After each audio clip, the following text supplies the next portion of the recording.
So you just don't have time for YouTube, is that right?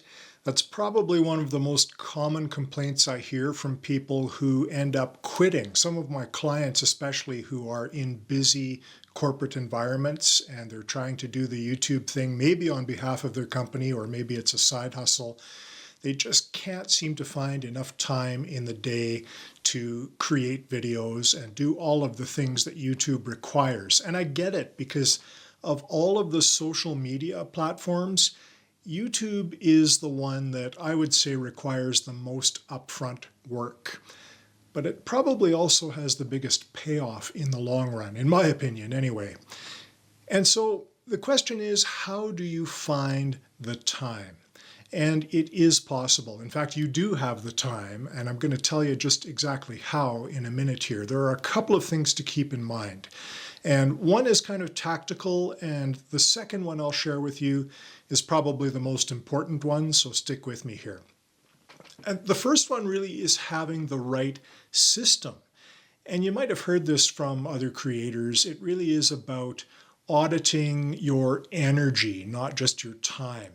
So you need to find a time where you have that sort of peak creative energy, where you feel confident in sitting down in front of your smartphone or your camera or whatever you have, and you can actually deliver a video with a level of energy that your audience will appreciate. If you sit down and try and do it at the end of a tough work day or at the end of some long, grueling project you've done, it's not going to happen. It's just going to be too tough for you to do. And if you do manage to get through it, it's not going to come off very well in your video. So you need to have an understanding of when you are at your best.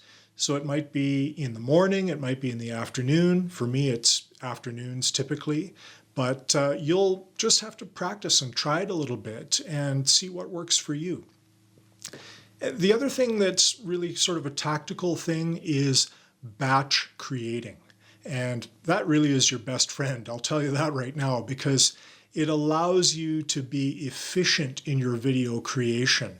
So I think a lot of people approach YouTube in sort of creating the video, writing the title and description, creating the thumbnail, and doing it all in sequence, and then publishing the video and thinking they have to repeat that on a weekly basis or every 10 days or whatever their frequency is for publishing. And that's probably the most difficult way to do it, to tell you the truth. Batch creating allows you to separate the tasks. So if you've been doing YouTube for a while, you know you have to do some research on the front end to figure out what kinds of videos you should create. So separate that. Do your research on a particular day and come up with your list of video topics and set that aside, and then pick another day to go through those individual topics and create your scripts if you're going to be scripting videos. And then on another day, for me it's Fridays, I do my recording, and I do all of my recording for all of the videos that I have done my research on and prepared scripts for if I'm using a script. And that way I end up with a number of videos after Friday is complete for me, and I can set those to publish on a schedule rather than having to frantically put all of it together once a week or whatever that frequency is. And also I want you to keep your friction low. Now, what do I mean by that? That means if you have this sort of huge setup that you have to put together, lights and maybe fancy microphones and all kinds of gear, if it takes you forever to get set up to create a video, it's a barrier. You're just not likely going to do it if it takes too long to sit down and start talking.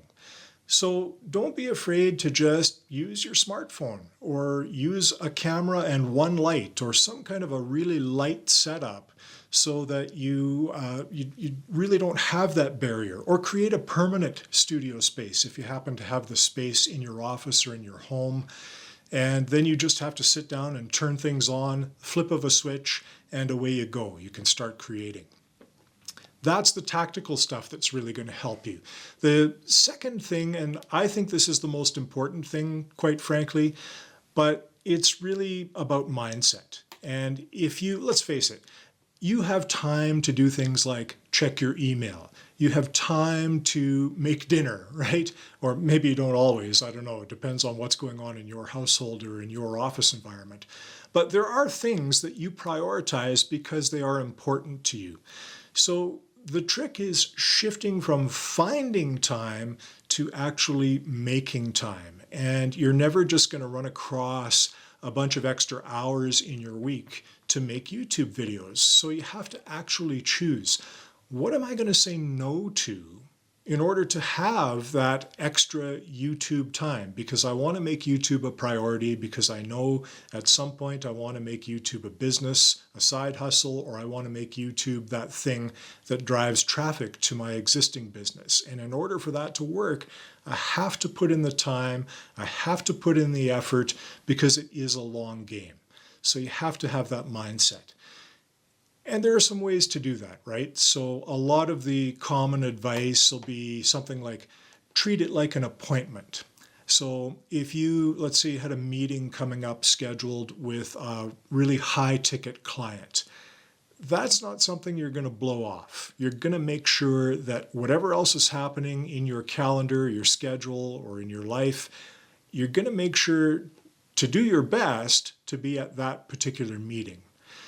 So if you treat that production schedule, your YouTube production schedule, with that same level of priority and, let's say, professional respect, then you're more likely to show up. And showing up is really the most important thing. People talk about consistency a lot on YouTube.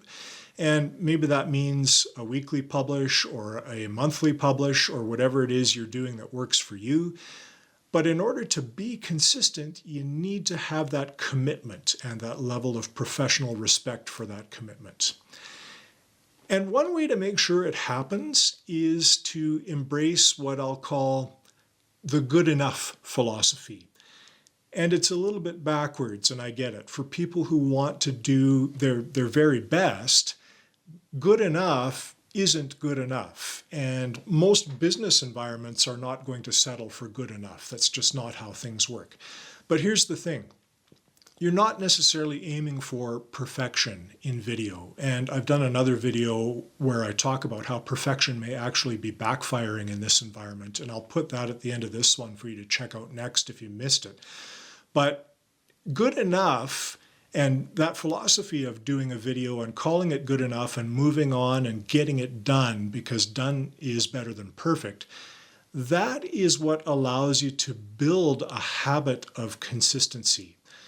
And if you keep doing that, eventually with that good enough philosophy and building that habit, you do get better at delivering the videos. It's one of those things where they say practice makes perfect. And there's a whole lot, nobody's perfect, right? So what's the point of practice? And that's a whole other story. But it's true. Practice actually helps you improve on the delivery of your message. And eventually you get to a point where, like this video, I'm not doing any editing. I'm just going through a few ideas and I'm delivering the message, and there'll be no editing to do. And it makes it incredibly efficient because I don't have to spend hours cutting and adding effects and making things fancy for the audience who will watch the video.